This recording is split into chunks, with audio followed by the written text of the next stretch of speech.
Jesus came back to his hometown. But in his town, it was filled with religious people who actually loved their religion and didn't really want to know what Jesus had to say. So they were so angry they tried to kill him. Here's my point. People didn't like Jesus back then, and people don't like that we follow Jesus today. But we need to know that it's okay. It's okay to have faith in Jesus and have people not like us. Join us today as we go back about 10 years for our Luke series to get bite-sized lessons in Luke.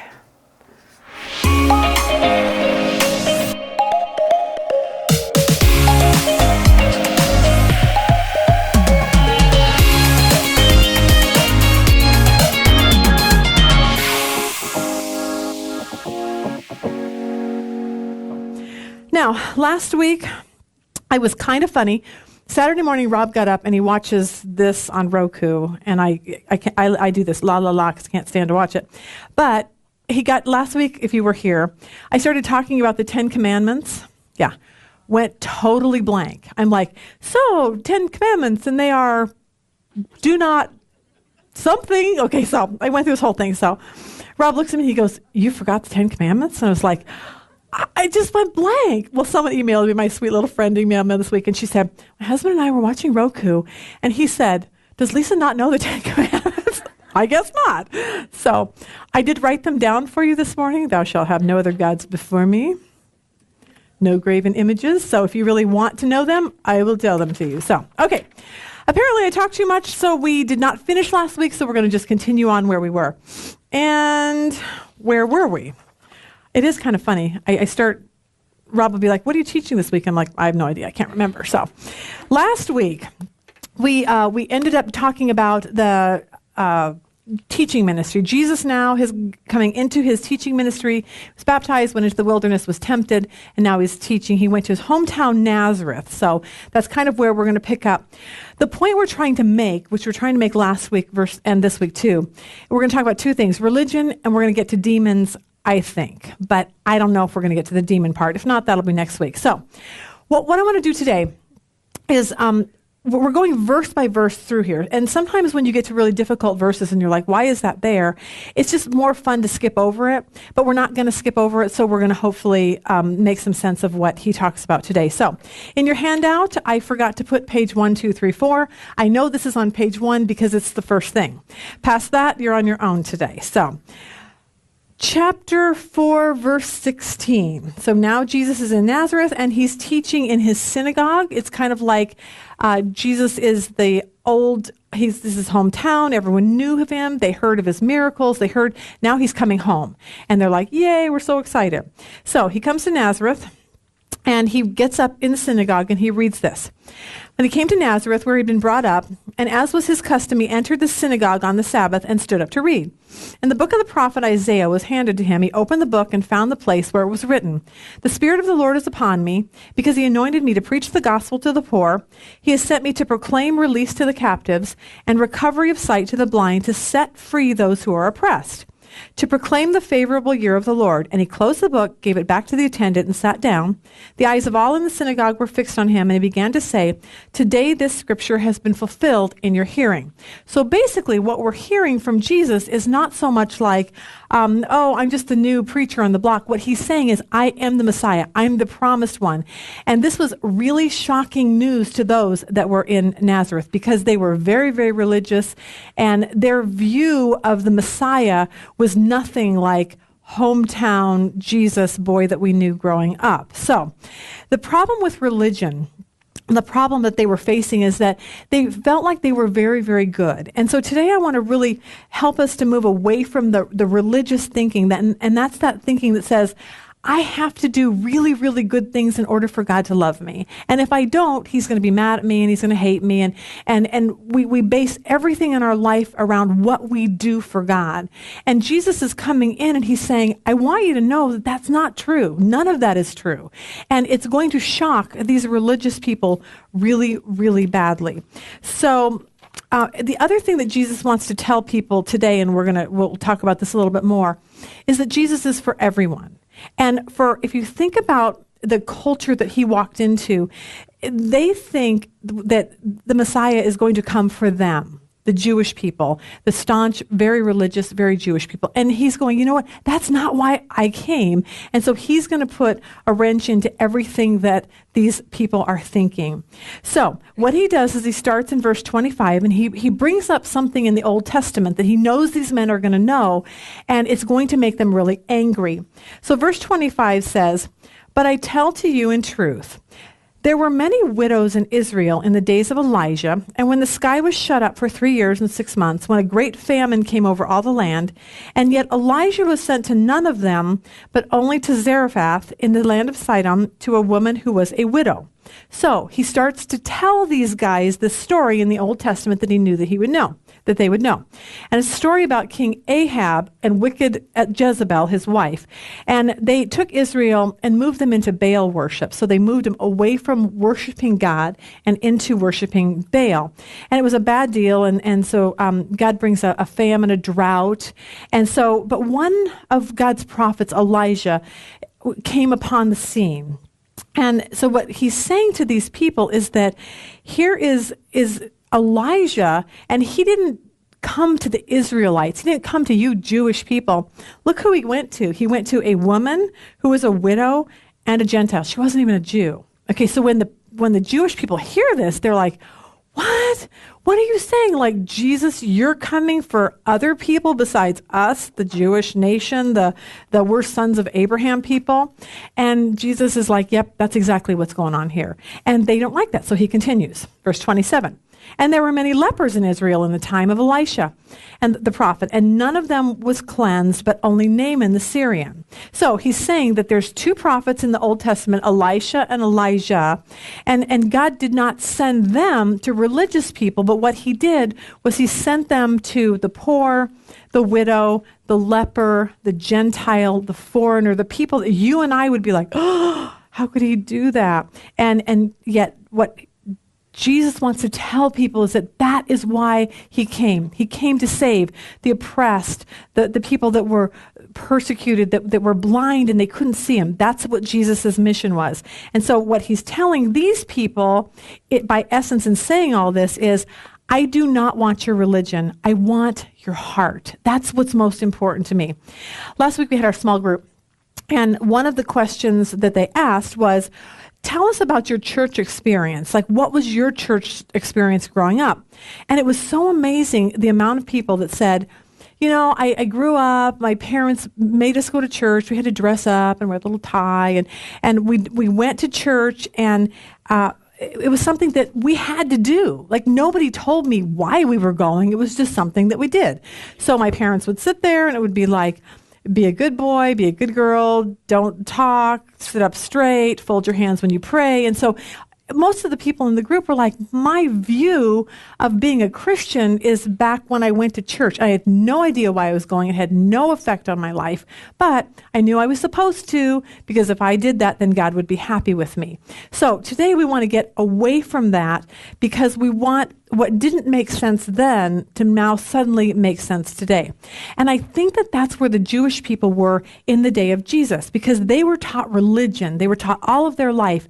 Here's the law. Here's the regulations. This is what you do. If you want God to be happy with you, that's what you're going to have to do. And so Jesus comes in and says, yeah, that's not the way it is. And I want to free you because you're captive to that. And I want to free you so you don't ever have to be like that again. And he's saying that basically, I want to come in your life. And when I come into your life, then I'm going to start changing you from the inside out. You're not going to be the way you were, because now I'm living within you. And what happens is that suddenly, and maybe for the first time, you're going to go, but that's not how I was raised. My priest or my bishop or my parents or my professor, everything they told me, now you're telling me that that's not true. They told me I had to be good to go to heaven, and now you're telling me that that's not true. And so this is what Jesus comes on the scene, because he wants people to understand it's all about a relationship with him. They don't want him, he doesn't want them to be religious and do and don't. He wants their heart. And so that's where we want to move to today. So the response was in verse 28 from the people. And I remember, these are friends of his. And all the people in the synagogue were filled with rage as they heard these things. And they got up and drove him out of the city and led him to the brow of the hill on which their city had been built in order to throw him down the cliff. Okay? But passing through their midst, he went their own way. So this is how angry this religious group of people were. And I think that when you and I deal with religious people, there is nobody angrier than those that are religious. But my church says you have to do this and you have to do that. And if you don't, you're going to hell and blah, blah. And there's this anger in religion. And Jesus is saying, yeah, that's just not going to work any longer. So I thought about something. Last week we talked about a verse where Jesus said, a prophet is not honored or welcome in his own town. So yesterday morning, my dog decided to wake me up at 2:30 in the morning, which annoys me. Okay, so he's one of these dogs, he's a little lassie dog, but he doesn't normally bark. He's not a barker. And so I'm laying in bed and all of a sudden I hear him bark. I'm thinking, well, that's really weird. So I thought, well, he'll just go back to sleep. Nope, he barked again. So I'm like, well, he really must want out. Okay, so I get up, go let him out. But of course, it's freezing cold. So then I'll stay awake, let him back in. He comes back in. I get back in bed, wide awake now. So I'm like, good, it's 2:30 in the morning. What else am I going to do? So I decided to start thinking about what we're talking about. And something dawned on me. I thought that this idea of that Jesus being a prophet in his own town is not welcome. And so I started thinking that maybe that principle applies to you and I as far as being a Christian, like not a prophet, let's move away from that, but let's just say you're a Christian and you may be the only Christian in your family, and now most of the people that you know think you're crazy. They're like, what are you? You're just a Jesus freak. You're just a religious fanatic. What's your problem? And I think the hardest people to deal with that with is your family and your friends. And it dawned on me that this is exactly what Jesus went through. He's like, I come home. This is my family, my brothers, my dad's cousins, uncle, the guys that work with my dad, all these people, and they think I'm a nutcase. And I wonder if it hurt his feelings, because I'm going to tell you that it hurts our feelings when someone doesn't like us because of our faith. And so I was talking to Rob about it the next morning, and he said, Lisa, he said, when Jesus died on the cross, he got whipped and beaten and thorns on his head. Like, he felt everything. So I'm going to assume that when his neighborhood friends and family wanted to throw him off the cliff to kill him, probably hurt his feelings just a tad bit. So I wanted to just help you today that if you're struggling with somebody that isn't very happy with you, because it could be your husband who thinks you're crazy because you go to a Bible study, or maybe it's a child who's like, mom's gone off the deep end. I want to encourage you that the same thing happened to Jesus. And sometimes I think that the hardest place to be is to the people closest to us, because the people closest to us expect us to be Christians all the time and act like it.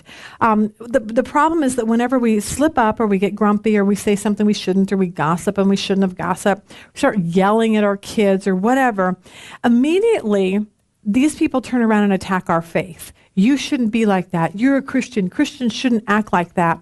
And it's really, really hard. And I think the problem is that people do not realize that you and I as Christians, we're just people, okay? And we're gonna blow it, and hopefully less and less each year, but we just are. The problem is you have people not liking you because they think that you say you're a Christian, but you're not acting like it. And it's really, really difficult. And yet Jesus had to deal with the rejection of his family and his close friends, just like we do too. I had a thing this week, and we have 7 kids. 5 of them are married. So we have 12 immediate people in our family.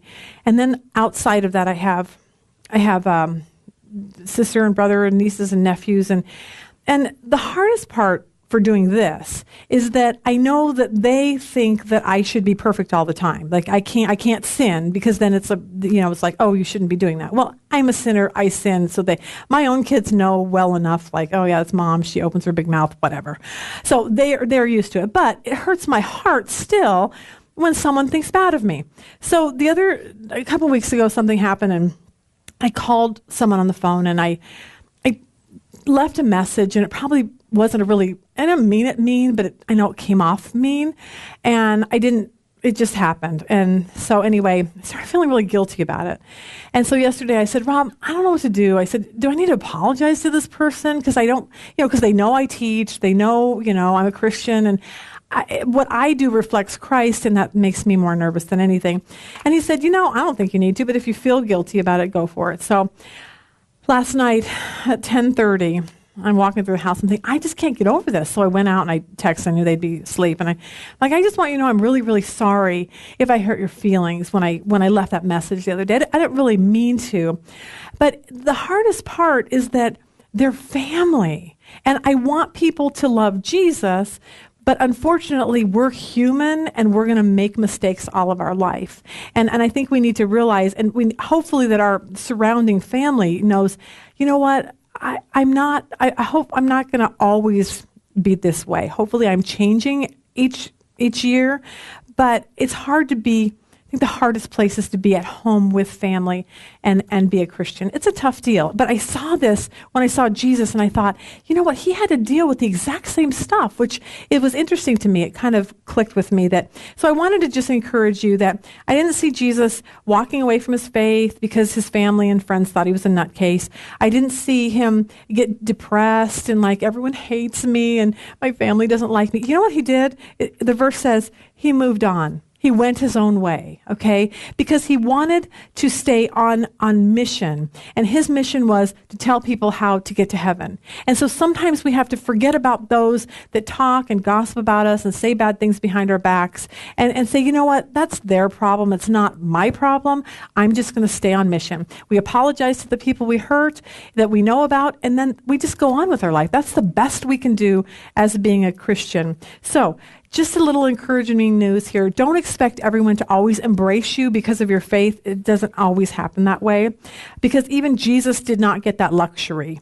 So what matters most is what we do with their rejection. So when someone rejects us because of our faith, is it going to push us farther into just clinging onto God and saying, God, would you change those people's heart to me? Would you give me favor with them? Or are we going to go the other way and be angry and bitter and mad at them? And we really do have the choice in that. And Jesus did too. And you know what he did? He just said, I'm just going on with my life and I'm not going to worry about it. I was telling Rob about this the other night, and I said, you know what? Here's the deal in life. People aren't going to like us. We're going to say things that aren't really nice, and we're not going to mean to do that, but that's just life. But I said, someday, Rob, we're going to be dead, okay? It really doesn't matter. It really doesn't. Whatever someone says about me today or someone says about you today, it really, in the scope of life and eternity, it will be forgotten. So I vote we just move on, get our strength from Jesus, knowing that he went exactly through the same thing that what we had to go through. So, all right, I hope that helped you today, especially if people don't like the fact that you are a Christian. And I hope that you felt encouraged. Next week, we're going to continue right where we left off today. Have a good week.